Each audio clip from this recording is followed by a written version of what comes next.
शेतकरी बंधूंनो राम राम. शेतकरी बंधूंनो काय झालं बघा, एक 4-8 दिवसापूर्वी एक चांगला पाऊस पडला बघा, ठोक पाऊस पडला. म्हणजे पाऊस खूप मोठा होता. एक गावातून समजा घरी पत्रावर समजा गावातलं पाणी बघून इतकं वाटत होतं की हे पाऊस वावणीचा असेल. पण दुसऱ्या दिवशी वावरामध्ये आल्याच्या नंतर आपण बघितलं तर पाऊस वावणी नव्हता, काय नव्हता. पाठीमागं हे जे शेत आहे का शेतकरी बंधूंनो, हे काळं शेत, हे ऊस मोडलेलं शेत आहे. ह्या शेतामध्ये आपण उकरून बघितलं तर 1-2 कांड्याच ओल होती, जास्त का ओल नव्हती. पण तितक्याच ओलीवर शेतकऱ्याला आता कसं असतं, शेतकऱ्याचं जगणं एक आशेवर असते. समजा आशा, आज ना उद्या आपले दिवस येते, आज ना उद्या 4 पैसे भेटते. पूर्णपणे एकाडीची टापू का ह्या टापूमध्ये कापूस लावणी सुरू केली. त्यांचे थोडं थोडं क्षेत्र आहे. आता सुरू केल्याच्या नंतर 8-10 दिवस झाले तर पाऊस तर आलाच नाही बघा. पाऊस नाही येऊ द्या. आता जे कापसं लावले होते का त्या कापसामध्ये बऱ्यापैकी तूट झाली. पण तूट झाल्याच्यानंतर आता आपल्याकडे ऊस आहे. आपण काय कापूस करीत नाहीत, काय नाहीत, एक दुसरं पीक आपण कोणतंच करीत नाही. मग परिणामी काय केलं बघा, हे जे ऊसाचं क्षेत्र आहे का पूर्ण, त्या ऊसाच्या क्षेत्रामध्ये आपण सकाळी सकाळी येऊन आपण एक स्वतः शेती करणारे शेतकरी तर ह्याच्यामध्ये जास्त खत नाही, पण एक 2.5 पोतं खत टाकला. आता खत टाकल्याच्या नंतर पूर्ण समजा आपली मेहनत बी झाली. त्या दिवशी संध्याकाळी इतकं गरमलं म्हणताना अक्षरशः अंगातून अशा घामाच्या धारा वाहत होत्या. कशामुळं की पुन्हा पाऊस येईन म्हणून. एक तर मेहनत बी गेली, दुसरी गोष्ट पावसाचा बी पत्ता नाही. आणि जे खत टाकलं का 2-2.5 पोते, खताचे भाव आता गगनाला भिडलेले. एक 10-26 खत घ्यायचं म्हणलं का 4200, 4300, 4400 रुपये. युरिया खत बी 600-700 रुपये.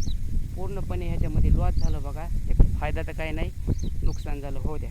आता नुकसान होण्याच्या पाठीमागचं कारण हे रासायनिक शेती जर करायची म्हणलं का शेतकरी बंधूंनो, खर्चामध्ये आपण असं शेतकरी जाणार आहेत. आता ह्या एप्रिल-मेमध्ये ह्या ऊसाला का नाही कसलंच पाणी नाही. उगं 1-2 दांडं भिजत आहेत. ते बी आपण समजा उभा राहून भिजत होतं. मग ॲव्हरेज बी इथंच घटत आहे. परिणामी काय होतं आहे, शेतकरी मग शेतीला कटाळतोय आणि शेती करण्याकडे त्याचं मन धावत नाही.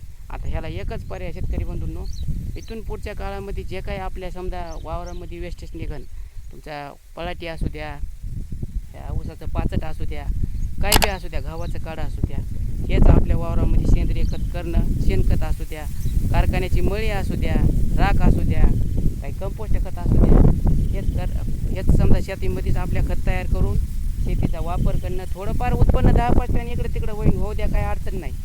पण जेवढा उत्पादन खर्च आपल्याला कमी करता येईल तेच आपलं खरं उत्पन्न शेतकरी बंधूंनो.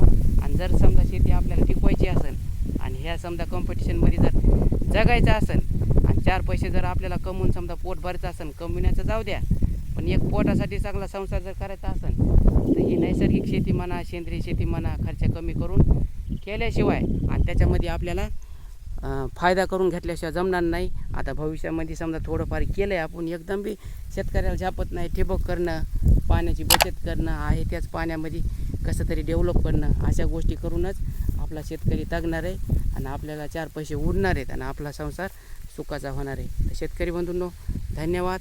राम राम.